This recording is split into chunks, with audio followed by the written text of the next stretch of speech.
പ്രിയപ്പെട്ട പ്രവാസി സുഹൃത്തുക്കളെ, സ്റ്റോക്ക് മാർക്കറ്റിൽ നിക്ഷേപിക്കണമെന്ന് ആഗ്രഹമുണ്ട്. പക്ഷേ ഈ കമ്പനിയുടെ സ്റ്റോക്ക് വാങ്ങണമെന്ന് അറിയില്ല. ഒരുപാട് ഒരുമിച്ച് നിക്ഷേപിക്കാൻ കയ്യിലൊട്ടില്ലതാനും. ഈ രണ്ട് കാരണങ്ങൾ കൊണ്ട് നിൽക്കുന്ന ആളാണോ നിങ്ങൾ? എങ്കിൽ ഇന്ന് നമ്മൾ സംസാരിക്കുന്നത് നിങ്ങൾക്ക് വേണ്ടിയാണ്. നിക്ഷേപ ലോകത്തുള്ള മ്യൂച്വൽ ഫണ്ടിനെ കുറിച്ചും മാസം 500 രൂപ കൊണ്ട് പോലും നിക്ഷേപം തുടങ്ങാൻ കഴിയുന്ന SIP എന്ന മാന്ത്രിക വിദ്യയെക്കുറിച്ചുമാണ് ഇന്ന് നമ്മൾ സംസാരിക്കുന്നത്. പലർക്കും സ്റ്റോക്ക് മാർക്കറ്റ് എന്ന് കേൾക്കുമ്പോൾ തന്നെ പേടിയാണ്. പലപ്പോഴും ടിവിയിൽ കാണുന്ന ഓടുന്ന അക്കങ്ങളും ചുവപ്പും പച്ചയും ലൈറ്റുകളും അതൊരു ചൂതാട്ടമാണെന്നാണ് പലരുടെയും ധാരണ.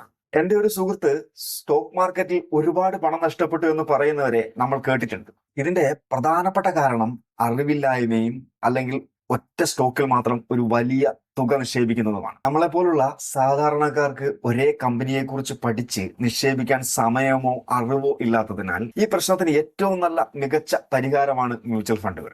മ്യൂച്വൽ ഫണ്ട് വളരെ ലളിതമായി പറഞ്ഞാൽ, നമ്മളെപ്പോലുള്ള ഒരുപാട് സാധാരണ നിക്ഷേപകരിൽ നിന്നും പണം ശേഖരിച്ച് ആ വലിയ തുകയെ ഒരു പ്രൊഫഷണൽ ഫണ്ട് മാനേജറുടെ സഹായത്തോടെ പലതരം കമ്പനികളുടെ സ്റ്റോക്കുകളിലും ബോണ്ടുകളിലും നിക്ഷേപിക്കുന്ന ഒരു സംവിധാനത്തെയാണ് മ്യൂച്വൽ ഫണ്ട് എന്ന് പറയുന്നത്. അതായത് നിങ്ങൾ ഒറ്റയ്ക്ക് ഒരു കമ്പനിയുടെ സ്റ്റോക്ക് വാങ്ങുന്നതിന് പകരം ഒരു ഫ്രൂട്ട് സലാഡ് വാങ്ങുന്നത് പോലെ ഒരു മ്യൂച്വൽ ഫണ്ടിൽ നിക്ഷേപിക്കുമ്പോൾ നിങ്ങൾക്ക് ഒരേ സമയം വിവിധ കമ്പനികളുടെ, അതായത് റിലയൻസ്, ഇൻഫോസിസ്, HDFC തുടങ്ങിയ നിരവധി 50 അല്ലെങ്കിൽ 100 കമ്പനികളിൽ ഒരു ചെറിയ പങ്ക് ലഭിക്കുന്നു. ഇവയിൽ ഏതെങ്കിലും ഒരു കമ്പനി മോശം പ്രകടനം കാഴ്ചവെച്ചാലും മറ്റുള്ള കമ്പനിയുടെ പ്രകടനം നിങ്ങളുടെ നഷ്ടസാധ്യതയെ കുറയ്ക്കുന്നു.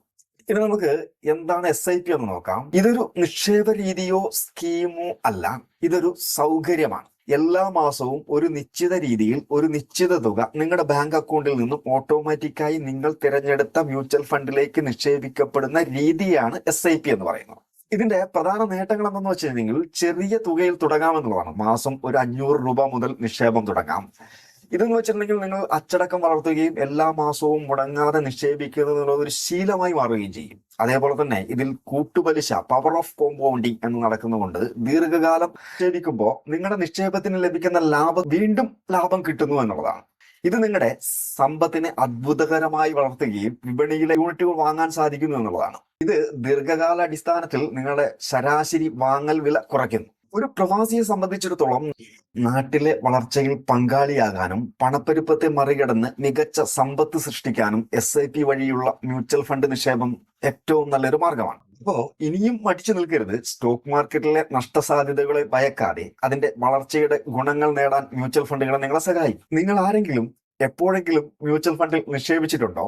നിങ്ങളുടെ അനുഭവം എന്തായിരുന്നു? താഴെ ഒന്ന് കമന്റ് ചെയ്യാമോ? നാളെ നമ്മൾ ഒരു പ്രവാസിക്ക് എങ്ങനെ ഇന്ത്യൻ സ്റ്റോക്ക് മാർക്കറ്റിൽ നിന്ന് നേരിട്ട് നിക്ഷേപം നടത്താം, അതിന് എന്തൊക്കെ കാര്യങ്ങൾ ആവശ്യമാണെന്ന് നമുക്ക് ചർച്ച ചെയ്യാം.